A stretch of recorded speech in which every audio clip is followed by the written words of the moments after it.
And we're live. Greetings and salutations. Good morning. Or whatever time of the day it is for you.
Hello and everybody. welcome to tomorrow. How are we doing? What are you doing? What are you doing? What am I doing? I'm a professional, I promise. Yeah. Hello and welcome to tomorrow. I'm Dada. That's Ryan. Hello. That's going to be Jared as soon as he finishes dealing with an issue he is dealing with.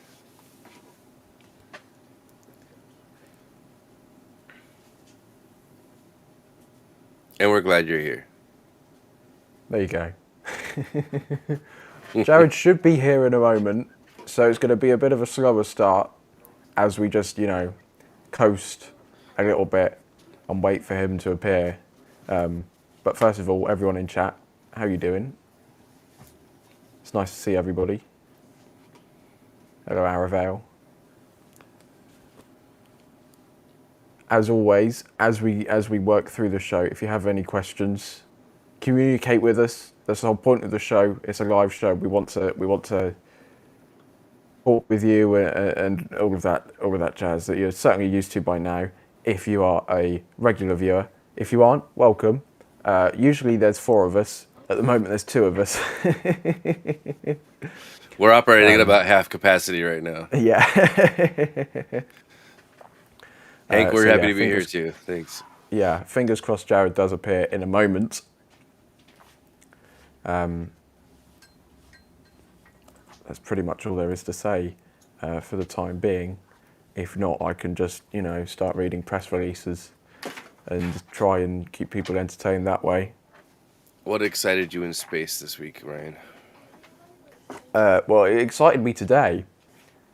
I'll just go ahead and start off. Where did it go? I've lost it now. News, there we go, that's where I wanted to go. The SaxaVord Spaceport has finally gotten its spaceport license, which means it can facilitate launches, which is brilliant because we've been waiting for this to happen for quite some time. Wasn't that supposed to be in like February?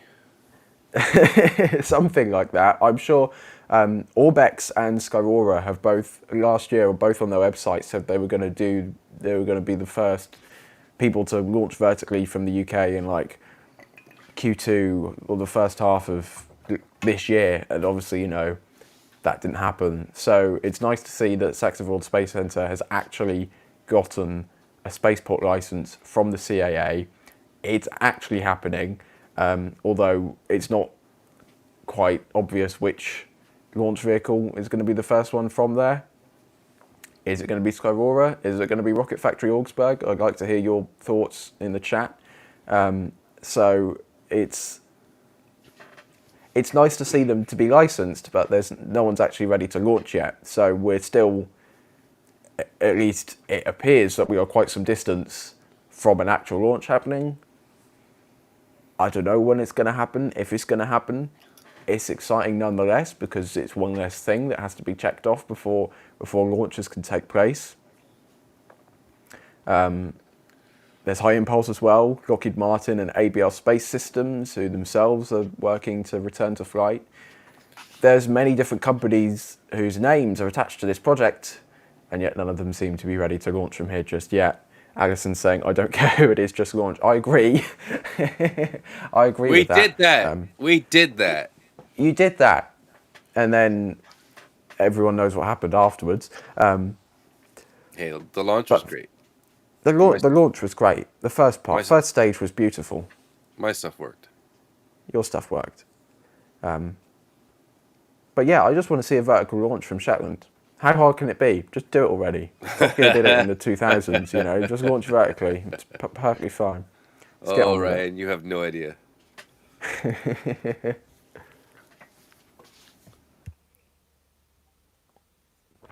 Jay saying, I expect RFA will be first. Their pad has certainly had the most progress. Skyrora's pad is nowhere near built. Orbex is still building Sutherland, so that won't be anytime soon. Yeah, RFA certainly does seem the most readiness, the most able to launch at the moment, considering, they have a pad, but still they are very much in the thick of it with testing. So, and also they're German. I want a UK launch provider just because, Team GB, but it'd be great to see them launch either way. Arabelle says it's not rocket science. Well, yeah, it is. It's scheduling science. It's even more complicated. GTH is asking, is the spaceport shared use with another activity, airport, military, etc.? No. So unlike Spaceport Cornwall, this isn't an airport that's had a hangar, attached to the side with Lego, and then they've called it a spaceport. This one is an actual glorified, fully proper port with pads for vertically launching. This is a dedicated commercial site. SaxaVord is. The RAF, I'm sure, have had history.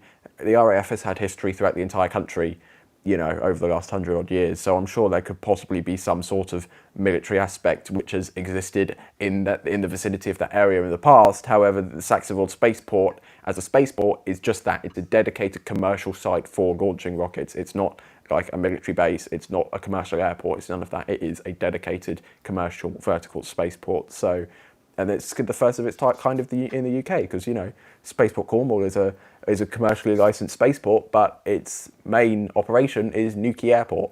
That's what it is. It's a commercial airport with a hangar attached to the side and a big apron for a 747. I mean, barely. It barely fits. It fits just fits. Oh, hello, Jamie. Jamie. Says hello from Starbase. Hello, Jamie.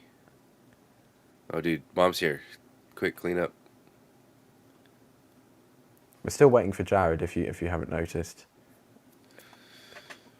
That isn't actually Jared. He isn't that emotionless today.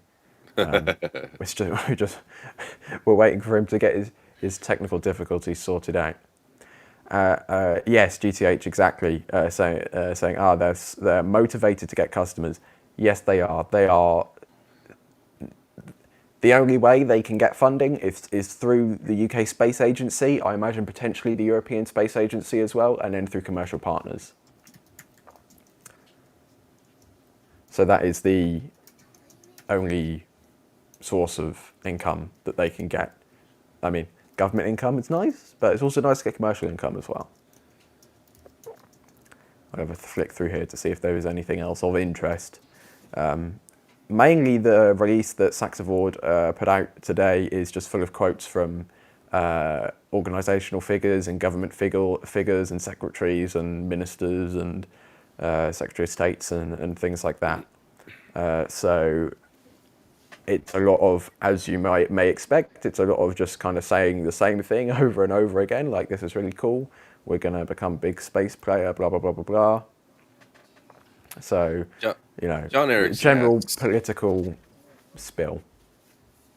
John Erickson asks, anyone knows what happened with RFA expected to launch from Estrange? They've built an orbital pad, but it seems like no one will be using it for orbital launches. As far as I knew, I thought that's if you don't know, that's the facility in Sweden, I think. I believe that was always intended to be a testing facility for RFA, unless I'm mistaken. I didn't know, at least it isn't in the back of my mind that they were intending to launch from there. I always thought that would just be like, you know, their equivalent to McGregor or whatever. So, yeah. However, I don't take that for granted. Don't quote me on that. I'm not entirely sure, but that's how I believed it anyway. And Jay saying that Assange for RFA scrapped. They're going to French Guiana instead. That would make sense with ESA. Oh, look at that. That's fancy. That's new. What's the PLD Space, that's who they're called. They're also going to French Guiana, so it would make sense. There's certainly a drive for commercial partners there other than Arianespace in the new space kind of age. ESA certainly seem to be encouraging that quite a lot. So yeah, it makes sense for French Guiana to become a launch site for RFA, even if it is on the other side of the world. So yeah, hopefully that's a really long-winded way of saying no. Yeah. Let's see if they've said anything else interesting. What is this space again called? Is Shetland? Say again? What is the spaceport called? Shetland? It's called SaxaVord, which is the village, settlement, hamlet. I'm not sure. Everything on the Shetland is a small group of islands, so I'm not really sure. I think the biggest thing that exists on the island would be a village. So I'm not exactly sure how to classify what SaxaVord is, but it's the location. So if you imagine the Shetlands, it's quite tall, and like the tippity topmost island is called Unst, UNST, and then it's like right at the top northeastern part of that island, which is where SaxaVord is, and then a bit more east of SaxaVord is where the spaceport is. So it's right up. It's essentially as far north as you can get, whilst still being in the UK. There is no other land owned or operated by the UK that is further north than the Shetland Islands. So it is as far north as you can get, which means you have the most. Yeah, you have the most range in order to launch. It is obviously only going to be able to be polar launches without doglegs and such. You obviously can't launch to the east because Europe's there, and launching to the west you can't because Ireland's there, and you're launching retrograde anyway.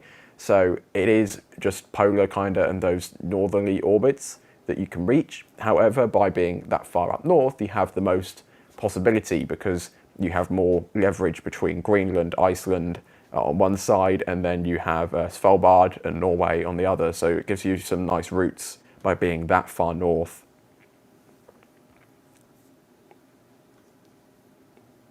It is going to be, weather is going to be wonderful. I'm sure it's going to be even better than standing in the cold in January in Cornwall. And there you go, you can see just how far north it is there, thanks data on Google Maps. It is incredibly far north. And as I was saying, you've kind of got the channel between Greenland and Svalbard there, up north, and you can also go along the coastline of Norway there. So, and it also means, I forgot about the Faroe Islands, it means you miss them as well, because by the time you've launched, you're at essentially the same latitude as the Faroe Islands. So that means they aren't in the way either, which is very useful for launching rockets. Yeah.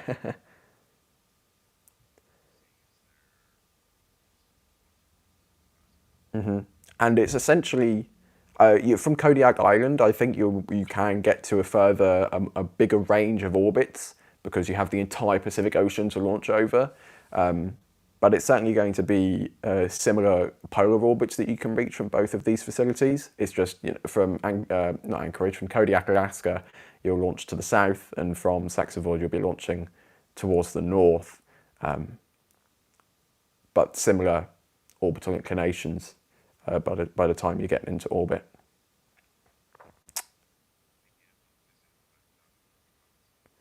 Yeah, it would certainly be not a location you'd want to be in for an extended period of time. Hopefully we don't have to be there for an extended period of time.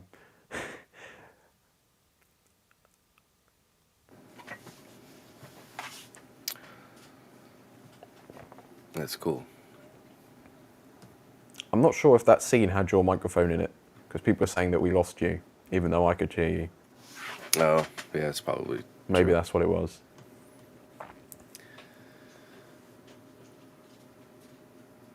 Still figuring out the quirks of EVMux.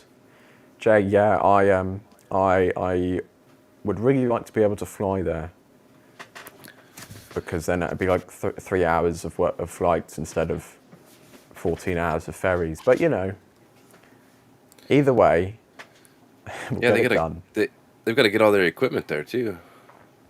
Yeah, that's another interesting thing. Although, to be fair, RFA, Germany has access to the North Sea, just barely, but they do have access to the North Sea. So I'm wondering if RFA are working up any kind of agreements with port authorities in Germany in order to ship by sea all of their equipment, put the rocket on a barge or other seafaring vehicle, and be able to ship it through the North Sea up to Shetland. Obviously, it's not the most comfortable of conditions in that particular body of water. However, it would make the most sense instead of, I don't know. Do you reckon they could take a rocket through the Eurotunnel? I don't know. I wonder if they'd even be allowed to do that. It just depends. Hey, Oh, look who it is. Jared. Hey, how's it going, everybody? Hello. I will not take a rocket through a tunnel. I think I will hold off on that, if you don't mind. So. It's not just through a tunnel; it's on a train through a tunnel. So I'm not. Is that even possible? Maybe we just need to get RFA on the show and ask them point blank: are you going to be shipping it through the North Sea, through the choppy North Sea, or are you going to be putting your rocket on a train through a tunnel under the English Channel? I don't know if I'd want to put a rocket in a tunnel. So that sounds a little, unless we're like pumping all the air out of the tunnel and we're going to do like a wild spin launch. I almost said spin launch spin off. So that's a little too much alliteration for this early or late in your Sunday, I think. So, but I mean, it might be fun for all I know. So I've never, to be 100% honest here, never ridden a rocket through a tunnel before, so can't give you that kind of judgment on that there with it. So, yeah, but hi everybody, glad to be here today. Jumping in all of a sudden, what's up with y'all? Where did we suddenly arrive at? We're talking about the RAF SaxaVord Spaceport in Shetland Islands. Oh, okay. So, talking about some of the UK Space Agency and some other stuff going down with y'all across the pond. Is that what's up? Yeah, That is what's up. Cool. Is that because of that report that just came out? Yeah, what they call the Civil Aviation Authority, the CAA, officially licensed the spaceport so they can do spaceport things now. I think that's what that means. Although no one is ready to do spaceport things with them yet, they can now officially do spaceport things, and they won't get told off by doing spaceport things without permission. That's essentially what's happened today. So just kind of a box being ticked off the list there is essentially what's happened. But it's an important box to be ticked before anything happens. There is an airfield called Baltasound that's nearby. I'm going to look up on my maps now. It's 5 miles away. 5 miles away is probably on a different island, though. No, it's not. It's on the same island. It's the Unst airport. Oh, I see what you see. I see what you're looking at now. There are various airfields dotted around, although I'm not sure you could really land anything larger than a Cessna there. The runway is 640 meters long. Yeah. Well, you're really not landing much there. Hey, you just got to put a rocket on whatever you're flying. That way you can get it in and out. Who needs rockets and tunnels? You could also put a rocket on your little Cessna 152. It'll be fine. Yeah. I'm sure it'll be fine. Face it backwards. The USAF did that. Destroyed a C-130. Oh right, when they were doing what did they call it?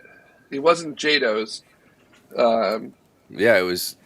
It was JADO, but it was for landing instead of takeoff. Yeah, they put JADO engines backwards on a C-130 and were trying to reduce rollout upon touchdown. And they hit the rockets too early, and it basically fell from the sky at like 6 feet and like broke the wings. Oh, it's beautiful, isn't it? So absolutely gorgeous. I'm just going to check here quickly, but if I recall, that the only airport, so to say, on the Shetland Islands is Sunbury Airport, which is, so I don't know if you can bring your map up again, but you can't really get any further south on the Shetland Islands for the largest commercial airport. So, what's it called? Sunbury, which is spelled, I don't even know how it's spelled. Let me look. Sumburgh.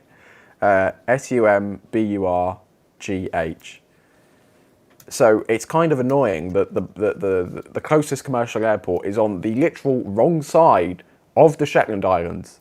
The spaceport is as far north as you can get, and the airport is as far south as you can get. And even the longest runway there is still only, let me have a look. It's only a few thousand feet, I think. It's 82 miles away, two and a half hours away.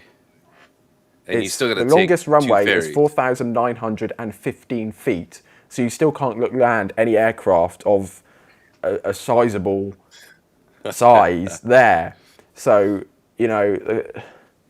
I don't think flying substantial equipment into the Shetlands is going to be possible without some kind of, major upgrade into the sea like the Japanese do and just build an airport offshore somewhere. But yeah, it is. I honestly think that boats is going to be your best option, and it's going to be very interesting to see how that happens. How small is that island? 82.9 miles from north to south. Wow. And it's like 2.5 hours, including the ferries. 2.5 hours? Including ferries. Oh, okay. I was going to say, why is it taking, what, is your speed limit 20 in some parts of this? And it has interesting facts. It looks like you have to share the road with sheep as well, so yeah. Yeah. An interesting nerdy fact about Sunbury Airport, it has its main road out of the airport, you have to cross the runway. You have to drive across the runway in order to leave the airport. Right there. I'm burying the throttle. Wow, that's a lot of trust, I gotta say. Yeah. Because I would be that guy that would just hang a right and and just floor it, and then do a quick handbrake turn at the other end and then floor it back and then get back on the road as fast as I can. Yeah, Do they have a little dirt racetrack there? maybe. I haven't looked in that particular area, but that does appear to be some sort of like BMX track or something. Motocross, yeah. I'm trying to see what kind of planes they've got coming in and out of there. Like, if you can fit 30 people on board, it's probably the biggest plane you're going to be Yeah. able to fit here. Is that like They're a? tiny little things. No, that's not a Dash 8. Is that ATR 72 or Something like what? that. No, It's it's probably the ATR is probably the largest plane you're going to be able to fit here. I'm sure someone on Microsoft Flight Sim online has managed to land like a 747-8 here. So probably, you know, max brakes, like when they like those videos on the internet of people trying to land 747s on what they're called. aircraft carriers. That's the word. If you can land a 7.4 in an aircraft carrier, you can land a 7.4 at Sunborough, although I'm not sure anyone would like to Yep. authorise that to actually happen in the real world. If you could Minimum dodge a cargo wrench, you weight. could dodge a ball. So Minimum cargo weight, minimum fuel weight. you got one shot. Unless I'm you're really thirsty. glad. Wow, look at this. It looks like, is it pretty up in this area? Because if we're gonna go on, if we're doing this as a road trip, you know, this seems like a single day kind of road trip, though. I mean, yeah, it So only takes 2.5 hours. yeah, well, I don't even know if it's gonna take that long. You know what I mean? So if we put you in charge of driving, that it will take probably 30 minutes. I don't have my Rally Super Stage license yet. You got to get all those super license points, right? Right. We're working on it. We're working on it with you, Dada. Well, this is some. It looks like a beautiful drive. Yeah. Oh, there's a ferry. Oh, then we're Yeah. going to have to take a really hard right into the ocean there for a little bit. Wow. Square right, caution water.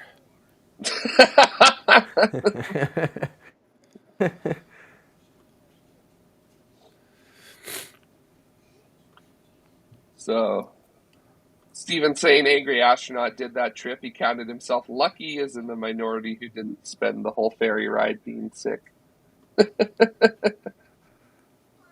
I suppose the waters are choppy up there. Yeah, as I was saying earlier, the North Sea is like, you know, not the most pleasurable of water bodies in order to, you know, sail through, but I don't think they're going to have any other option.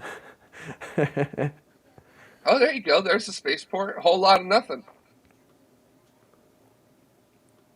It looks fantastic, though. I got a proposal for you of one to fly out of. Gatwick. They'll lose my rocket. I can guarantee you, whatever you send out of there ain't coming back. Right. And you'll miss your flight anyway. It's fine. That's what windows are for.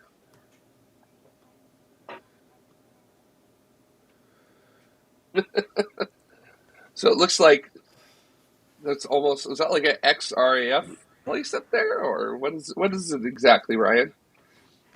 It's literally kind of old farmers' fields on a peninsula that they've just kind of stuck a launch pad on and said, there you go, spaceport. That's literally all it is, you know. Unlike all the other kind of facilities that want to get off the ground, there isn't an RAF base there before, there isn't an airport, there isn't nothing. It is a dedicated private commercial spaceport that's got some pounds from the UK Space Agency and private investment, and they've just built a launch pad in a field, basically. I imagine we're probably going to, like when you have when you go to McGregor and you get footage of the SpaceX test stands there, you have the cows running in the foreground. I imagine we'll probably have sheep running in the foreground. for launches out of SaxaVord. It just because it is so remote. Yeah, you're going to end up being like the launch complex on the Mahia Peninsula for Rocket Lab. So that's going to be greatly entertaining. They have sheep too there, right? Yeah. I'm sensing a theme. If Vandenberg Yeah. has cows, the cows really aren't like you have to be in the right spot to be with the cows for a launch, though. But there are Dutta and I have stood next to each other at a spot where there were cows, um, and they were mooing as the rocket was going off. They were very confused. So I don't know if those were the California happy cows because they were certainly California confused cows. If we've ever noticed. So with that, so Dawn of Clarity says sheep or goats. Is that just in general? Like, what's our opinion, or would we expect to have goats there as well? I'm not sure about the quantity of goats on the Shetland Islands. I'm not an expert in the wildlife. All I know is that this country typically has sheep in quite a lot of places, and farmland up north sounds like a place where sheep would be. Personally, we'd love to see some goats. It'd be pretty great. So, Yeah. mostly because the goats probably wouldn't care. Um, in fact, I would imagine the goats would probably walk right up to the rockets and start eating them, because that's what goats do. If it's not bolted down, the goats are going to eat it. And Aravale, I do agree with Aravale here, which is that goats are better than sheep. So there's a reason why you get called a goat. Like you are the goat of the like Kobe Bryant is the goat of basketball or something like that. You don't get called a sheep of basketball for good reason. So, yeah, so pretty cool. All right, I'm glad I came Are in they and are they are they gonna have screaming goats on the countdown? I hope so. 5, 4, 3, 2, 1. Ah!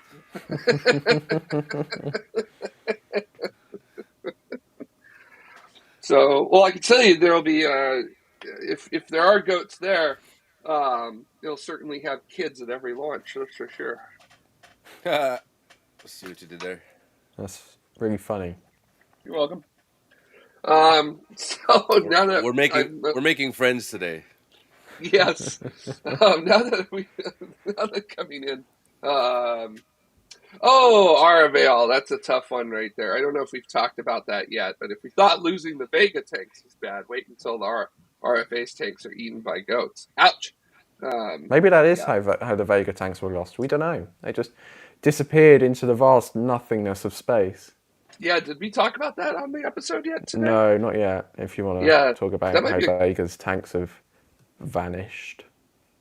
Yeah, do we even technically have a uh, what happened with that? All I know This is is that they had tanks and then they didn't, and they don't know where they went. Yeah, that's the thing. You need four of these specific tanks to power the fourth stage of a Vega rocket. But apparently, two of these tanks have gone missing. So yeah, uh, yeah, that's a little bit weird. Um, but yeah, And surely apparently, you'd have like tracking equipment to make sure that your highly sensitive aerospace equipment doesn't go missing and just get chucked away. But how this even happens in the first place is just mind-boggling, because these things are built in environments where you keep track of things. I'd hope, yes. but obviously not in the case of Vega. Legally, because of ITAR, you're supposed to. Hmm. Yeah. Yeah, but we don't have ITAR in Europe. That's why Europe is better than the US. We don't have ITAR. Well, I don't know. We could have that debate until the goats come home. But um, it seems that Avio, who's doing the production of these parts, um, the area where they were being stored was undergoing some sort of renovation work at that time. And for whatever reason, one or the other, the system that a VO uses to track these parts, so they do actually do the tracking of those parts, just like any other aerospace company would be doing. At some point, those two production tanks were not entered into that tracking system. And between the start and the end of the renovations, the two tanks, they found that they were not actually there. And it's a really big problem. That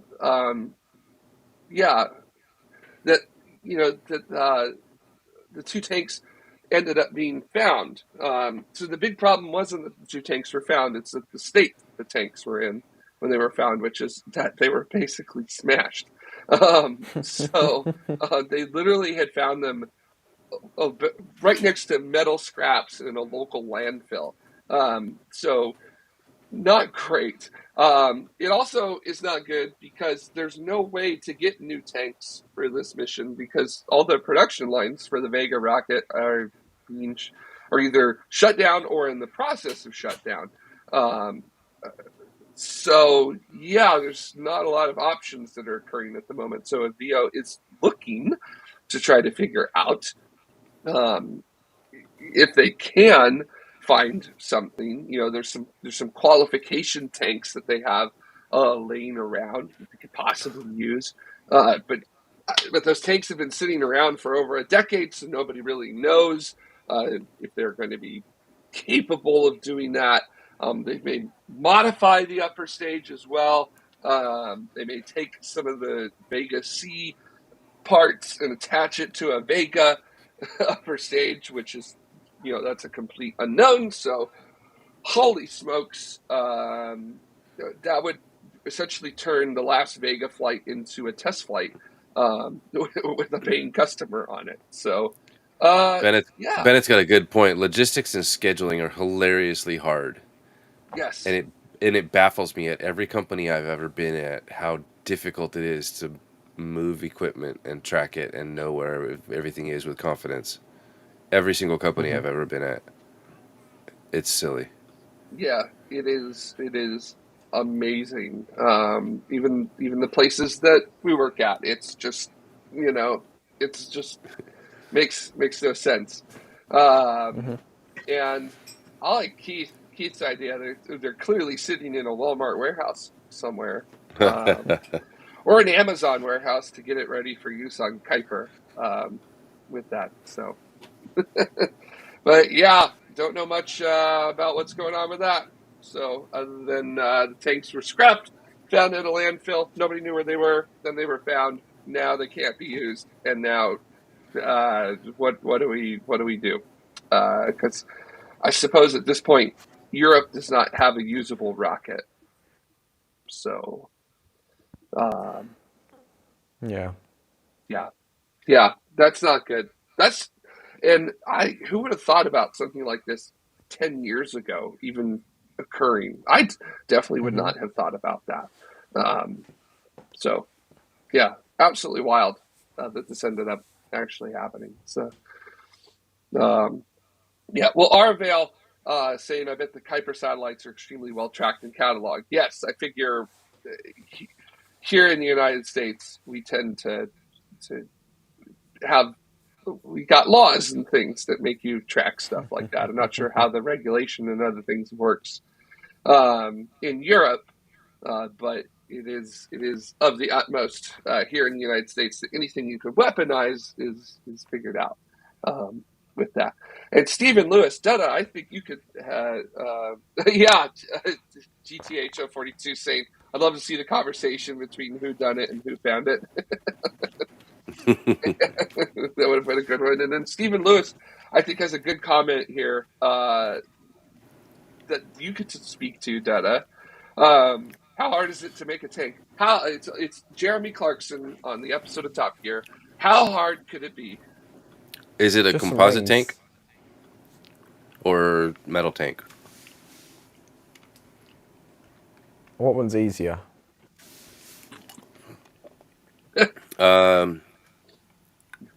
Both are vastly different. Composite tanks, you need a mandrel, so you basically have this like steel hot dog, and you wrap it with a bunch of carbon fiber toes in a pattern that goes back and forth, and as it spins around, you basically seal the metal hot dog inside of that wrap of carbon fiber, and then you cut it in the middle, pull it off the hot dog, and then join it back together. Metal tanks are pieces of sheet metal that are rolled, or in the case of like Vulcan, they've got the iso grid that's machined into them. So you take material that's thick like this, and you machine out the pockets, and then you take that and bend it and roll it, and then you have to weld all those patches together. And welding takes quite a bit of time. You need to have some fixtures to make sure that the tank is on dimension. So it's not a trivial thing. It is a very labor intensive process to make a tank, either way you look at it. Yeah, and then we also don't know like what the state that the tooling was in at Avia. We don't know if they had basically said, okay, well, those are the last 4 tanks we're going to make, so now we don't need this tooling anymore, so we can go ahead and just get rid of it, or sell it, something like that. So I feel like that would have definitely been very helpful in determining whether this really was a huge issue or not. I mean, it's still not. This is still no trivial kind of thing that's occurred.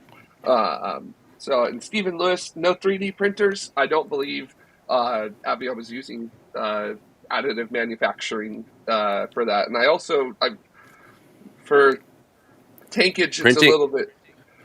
Printing tanks is a lot more difficult than printing what would traditionally be machine components for like rocket engines and things like that.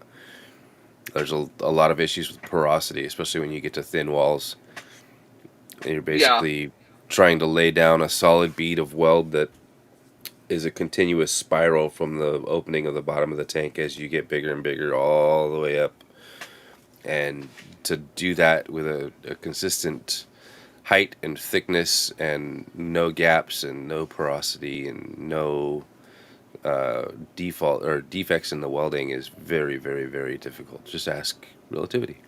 Yeah, I was just about to say, you'll notice that relativity is no longer talking about 3D printing rockets because, for the most part, the major components that they were, they ate. So, they've literally completely backtracked on that. So they proved that it's possible, but it's very time intensive. And then realize it's a pain in the bottom. You got quality issues that you got to fix as you go. Yep, and the old adage of just because you should doesn't mean, or just because you could doesn't mean you should. So, yeah. Yes, but your scientists were so preoccupied with whether or not they could, they didn't stop to think if they should. Of course, that's the way it works. So, except in this case, I guess it's engineers? Question mark? Scientists, engineers, fine line. True, actually, yeah. Bennett says they did chuck the tooling, apparently. Oh, no! That means that they are not going to work with that. So that's like a comedy of errors. This is a Shakespeare novel. I can hear the Benny Hill music playing in the background already. Which, hey, Benny Hill is popular in Europe, right? So I figure works well with what we got there. 3D printing in space, that's going to be a bit more difficult. So, you don't have any gravity to help you out, so you kind of just it squirts out of the thing and it just kind of floats, I guess. I don't know. Technical term, squirts out of the thing. Yeah, I'm not a 3D printing expert, but I'm pretty sure that the printing stuff, the ink, as it were, comes out the printer and then it doesn't stick to anything because there's no gravity, so it just floats off. Well, you don't need supports for your 3D printing that way. That's true. I'm actually very interested in space manufacturing and additive manufacturing. With it. Bennett bringing up a great point, which is look at how difficult pigs in space was. Very true. Yeah, it was Muppets. So that was the Muppets, Bennett. So yes, very, very good. So a comedy of errors, as it turns out. Unfortunately, with that there. That is absolutely amazing that something like that happened. That is definitely one of those, like, tell me something interesting that happened, like when you're at a dinner over drinks, something like that. So That conversation starts like this. Dude, you're not going to believe this.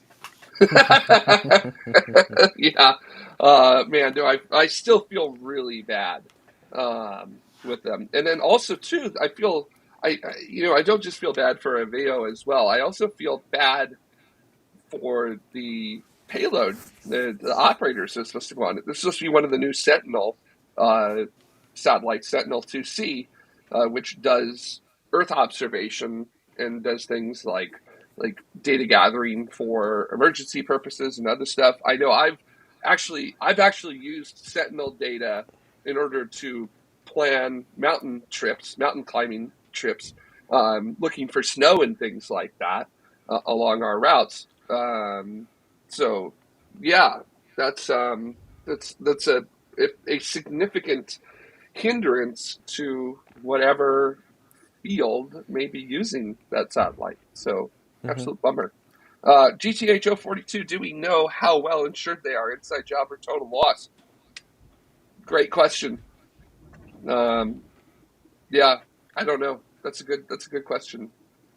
Either of you know? Not a clue. Yeah. All right. Well, all right. I guess that. Yeah. I guess they did that. Yeah. I was just looking at an article from European Spaceflight, and at the end of it, it says European Spaceflight asked the European Space Agency, Aveo, and Arianespace if they would like to comment on the story, but all declined. So, wonder why. Yeah, that's a real bummer for them then. And then JTTV saying they were destroyed during a renovation. Yeah, but like, what was the reasoning for it, or is there any insurance on them? Because you typically will have insurance on your payload. So I don't know if a company will have insurance on its spacecraft, its rocket, especially if it's not expecting the rocket to come back. So yeah, I don't know. I personally don't know, and I don't think what happened. I don't think either of us know, any of the three of us here. But Bennett does bring up another one of my favorite, dude, you'll never guess what happened, stories, which is, was it the NOAA satellite that fell off of a stand way back when? And yes, Dada, I don't know if you want to try to find photos of that one. But I believe it was the NOAA N satellite in the early aughts that they had a improper number of bolts on it to attach it, and it eventually Also, slipped off of its stand. One of the earlier Starship prototypes just kind of fainted in the high bay, just kind of flopped over. Yeah, I remember that. So I guess it does happen. Happens to everybody. Yeah. No, it doesn't happen to everybody. Thank you, Dada, for for insisting us. Yep, there it is. Whoops. Oopsie. How much did that cost? More than £100, I'd say. Yeah, I think so. So the satellite, so I do have it here. The satellite itself, about $240 million, roughly. Well, it's only the top bit that's actually been damaged. You can save the rest of it, and you just need to redo the top bit. Yeah. Yeah, not quite that easy. Yeah, the total repair to the satellite, by the way, $135 million. So to fix that, and then in addition to that, Lockheed Martin took an additional $30 million charge relating to that incident. So basically, a $30 million idiot fee, if you will. But yeah, who is the rigger? Lockheed Martin. So that's what happened with that. So a NASA inquiry into the mishap determined that it was caused by a lack of procedural discipline throughout the facility. While the turnover cart used during the procedure was in storage, a technician removed 24 bolts, securing an adapter plate to it without documenting the action. Shame. Shame. Yep. The team using the cart to turn the satellite subsequently failed to check the bolts, as specified in the procedure. So, a whole bunch of people just doing whatever they wanted. They're like, you know what? Lunch is coming up, so let's just get this going. Like, this should take 10 minutes to turn this over. So, yeah. I've got stories about rockets over drinks one day. Or when the NDAs run out. Who's going to enforce it? That's true. That is true. With it. GTH saying, documented or not, aren't 24 missing bolts an easy spot? Not necessarily. You'd be very surprised at how easy it is to mess things up. We're really good at messing things up. So, yeah, Nora Vale, just glad that no one was hurt. That could have been a lot worse. Yeah, that's not. Satellites are not lightweight. I don't think people understand that. So it wasn't fueled up, but it was probably about a ton, I would imagine, with that there. So yikes. So John's got a good question. What happens to NDAs when the company dies? I don't know. I'm not a lawyer. And from my experience and understanding, the NDA extends to whoever purchases the intellectual property that's referenced in the subject matter. Okay. I don't know who that is. At least I don't remember who that would be. So yeah, you'd have to. It's a tangled web that you'd have to decipher in order to be able to. So what are you not allowed to say? Yeah, tell us what you're not allowed to talk about. No.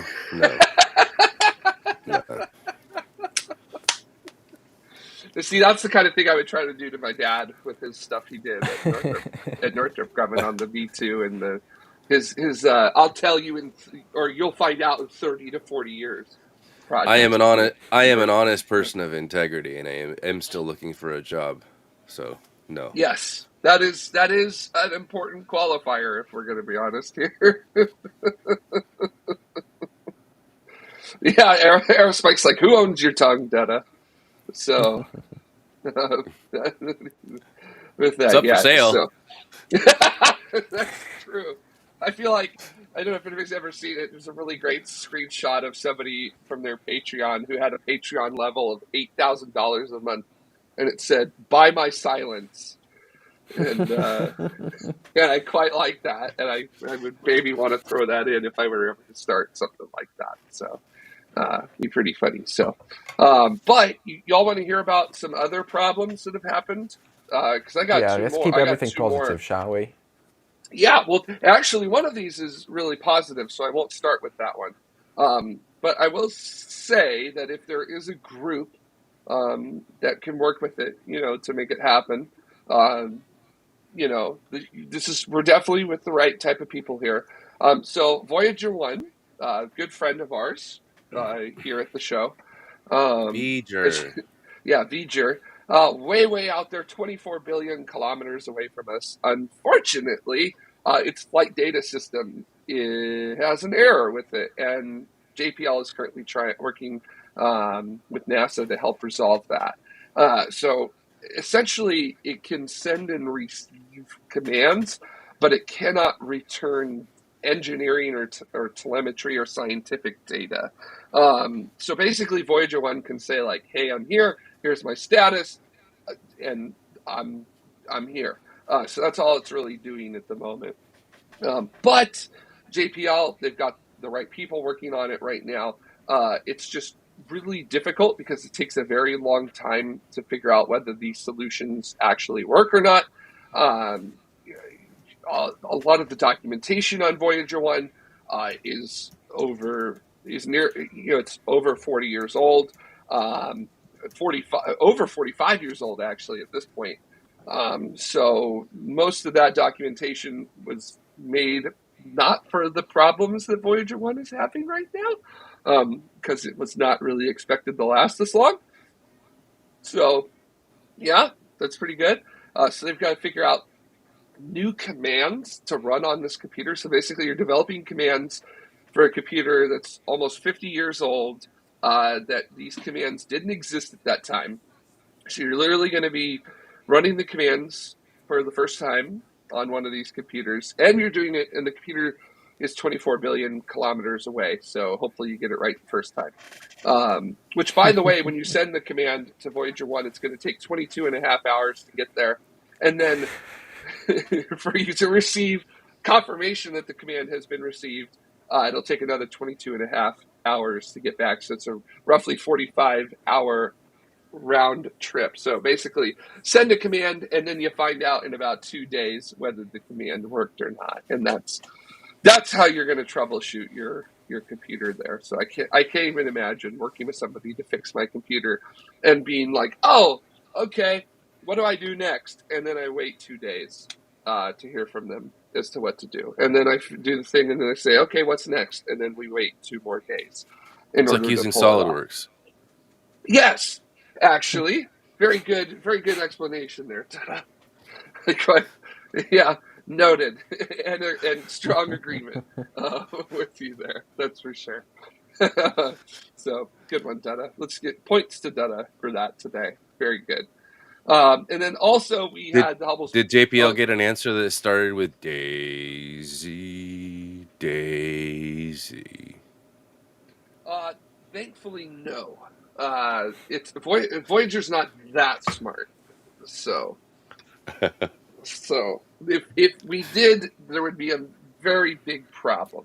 So and people would be running away, I'm sure, from the console very quickly, or basically saying we're now going to command it to turn off. So yeah, it wouldn't be good. But also Hubble had a problem too, where one of the gyroscopes on Hubble went offline, and Hubble's only got 3 gyroscopes left. It needs 3 gyroscopes in order to work. And during that time period that the gyroscope went down, which puts Hubble into safe mode in late November, Jared Isaacman from the Polaris program was basically like, put me in, coach. I think that's absolutely amazing that someone would be willing to put themselves and their efforts on the line in order to do something like that, and use their own money to do that, which I think is pretty cool. But folks at NASA worked on it, ended up getting Hubble back online, and it's continuing to. It's restarted its science work about a week ago, and back to normal with it. They just had to do a little finagling with the gyroscopes on board and make them work, and yeah. Hubble's back up and running, and yeah, we're super excited about that. So, how is Hubble's performance hanging on? It being what, 30 years old, 25 years old, 20 years old? Well, it's all based on the instrumentation that's on board, and the last servicing mission was in 2009. That's when the last update to the instrumentation on board of Hubble was. So for the most part, that instrumentation is still working. So, yeah. I don't really know how to say much more other than it's still working. So I was looking it up the other day, and for context, the last time Hubble was serviced, the most recent Windows operating system was Windows 7. The newest iPhone was the iPhone 3G S, maybe. Like the iPhone 4 didn't exist yet the last time they sent people to service Hubble, and yet it can still do such amazing things. And I know, it's quite often said that we went to the moon with a less powerful computer than what you have in your pocket. right? Like, we don't need incredible, you know, technology in order to do incredible things in space, but still it's important to note that since 2009 technology has advanced so far, and yet we haven't been back to service it, mainly because we haven't been able to, and now we can. Yeah, And but my point is, over time, electronics in space don't tend to fare very well. that's another important point. So even though the systems that are on it are sufficient for purpose, over time pathways get irradiated by photons from the sun and things like that that make things start to not work anymore. So it's constantly exposed to radiation. Space is a very hostile environment to both humans and metal and composites and electronics, and over time all of those things will start to break down. And I'm just curious how worn Hubble is. Does it look like one of Curiosity's wheels, or is it still cranking and doing everything just like it was fresh out of the factory? It is obviously not factory fresh, because after over a decade, or nearly a decade and a half, in space with the new systems, um, it is not going to be factory fresh, but it is still working pretty darn good.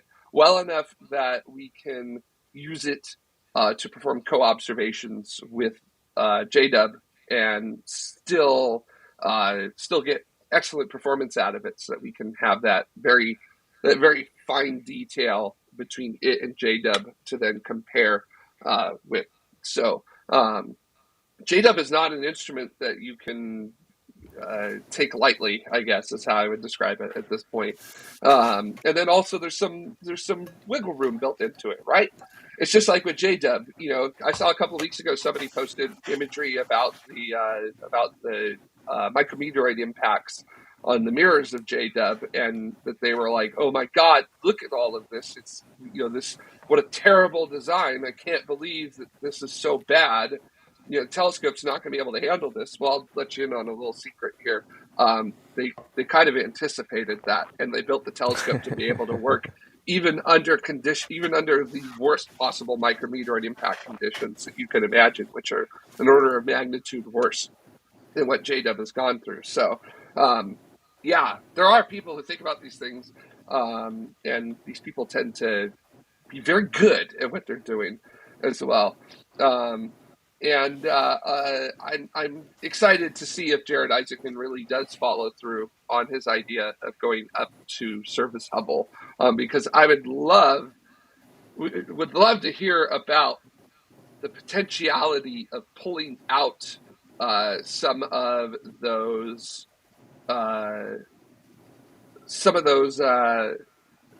systems that are in there, the instruments, and putting new, better instruments in, which would be amazing. I would love something like that to continue, not only just extend Hubble's lifetime, but let's go ahead and upgrade Hubble again while we're at it. And Aerospike is asking, would docking with Hubble be possible if another wheel dies? Yes. It's just science observations wouldn't be possible. It would be very difficult to do it with that. It would be very scattered in what we could do. Aiming would be tough. Tracking would be tough. Yeah. So, and Philip B saying, I can't see how you would do that without a Canada arm. Yeah, you'd have an arm. I'd imagine you'd probably have some kind of arm to be able to move astronauts into place and stuff like that. Because you got to have something for the astronauts to stay still on, as it were. So it's got handles on it. You can just grab the handles.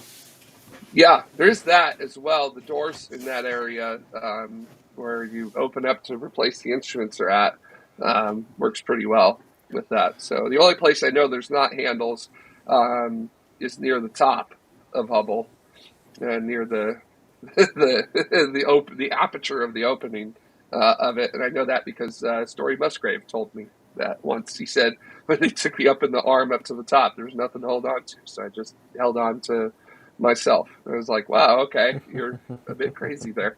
All right, so just a bit. Yeah, That tracks with Story Musgrave. Yes. honestly, the right kind of crazy. Yeah. If we're talking about that. So I do believe that kind of wraps up the primary show, the main show for today. And we can't do the show without all of you and your help. That helps. Your help that helps help the help of the help of the show. So You can do it, Jared. I have faith. yeah, it's been a couple months, but not only that, you could go to youtube.com/TMRO/join if you would like to continue to watch me struggle over these titles of folks helping us out here at Tomorrow. And what's great is that if you become a Tomorrow member, even right now, thank you, RFL, happy to help. If you become a Tomorrow member, even right now in the middle of the show, that will allow you to go to our after show. That is right. That's right. We're about to have our, not Tomorrow After Dark, but I guess just our after show with what we got going on here in just a bit. And of course, don't forget, if you're an Escape Velocity member, you get to join our Escape Velocity channel on our Discord, where you get to see things like me saying I'm going to be late arriving to the show today. A whole bunch of other stuff with that there. So as always, thank you all for watching tomorrow for this week. Unsure about next week overall with us, just because the next two shows are on Christmas Eve and New Year's Eve, and I personally don't have a problem doing shows on those days. But what about y'all? Are y'all with it, or kind of how's it going on that front? If there's two others coming, I'll push buttons. Hell yeah! So, Ryan, it's your call. So, because Sure, why not? Yes, yeah, why not? Yeah, let's do it. Sounds good. So, all right. Well, thank you all for watching our main show. We're about to go into our members only stream. We'll be catching y'all in just a little bit. Have a good one, everybody. Bye bye.